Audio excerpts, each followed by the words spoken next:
Hi, it's me? No, not that one yet. That's not my best side. Wait, hold the applause. Today, we are diving into Egypt's Sunken Atlantis, the lost city of Thonis-Heracleion.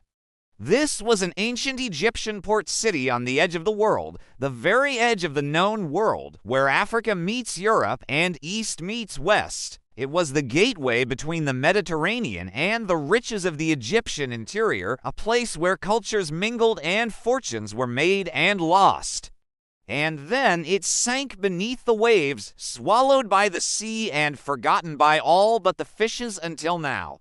Imagine a bustling harbor with ships from Greece and Rome, India and Arabia, all anchored here. The air is thick with the scent of spices and the sound of sailors singing in many tongues. On land, merchants stroll through the market, bartering for silks and perfumes, ivory and incense. They might stop to watch an acrobat flip and twist or listen to a musician play a strange, haunting tune on a one-stringed instrument called a necked lyra. If they have kids with them, the family might break their journey with a ride on a donkey or horse-drawn carriage, passing obelisks and temples dedicated to gods both familiar and strange. Maybe they'll stop for a snack at a bakery, enjoying fresh pomegranate juice while watching bakers knead dough for loaves of bread and cakes decorated with honey and nuts. If you can imagine this city, you're already part of the story because just like Heracleion, every great story needs a hero, or in this case, a heroine. But before we meet her, let's rewind a few thousand years.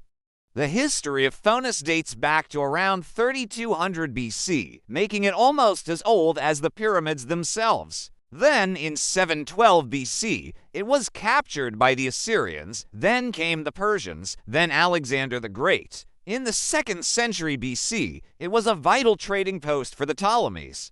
Under their rule, the city flourished. Its harbor bustled with activity as ships from all over the Mediterranean docked there to unload their cargo. Merchandise from Greece and Rome, wine from the south of France, ivory and gold from the east, and these goods were in high demand.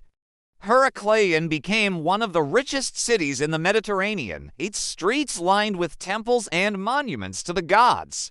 One temple, dedicated to the goddess Aphrodite, was particularly famous. It was said that the goddess appeared in a dream to one of the local rulers, telling him to build the temple in her honor, and so he did. And ever since then, people have been coming from all over the Mediterranean to visit the temple and pay homage to the goddess. But as the centuries passed, the city's fortunes began to decline. Floods, earthquakes, and rising sea levels took their toll on the city, and eventually it was completely destroyed. Now fast forward to 2001, when a team of marine archaeologists led by Dr. Francesco Derrico discovered the ruins of Heracleion off the coast of Alexandria. Since then, they have found countless artifacts, including a sphinx with the body of a lion, and the head of Cleopatra, as well as statues of gods and goddesses from many different pantheons. The discovery of Heracleion has given us an unprecedented glimpse into the world of the ancient Egyptians and their neighbors. By studying the artifacts that have been found there, we are learning more about the culture, religion, and daily life of the people who lived in this ancient city. We are also learning more about the wider world of the ancient Mediterranean. Heracleion was a cosmopolitan city, home to people from all over the Mediterranean. The artifacts that have been found there show the influence of Greek, Roman, Syrian, and other cultures. It is a rare privilege to be able to explore a sunken city and learn about the people who lived there. As we continue to explore Heracleion, we will no doubt find many more treasures. Who knows what secrets the sunken city still holds? Maybe you can help uncover them.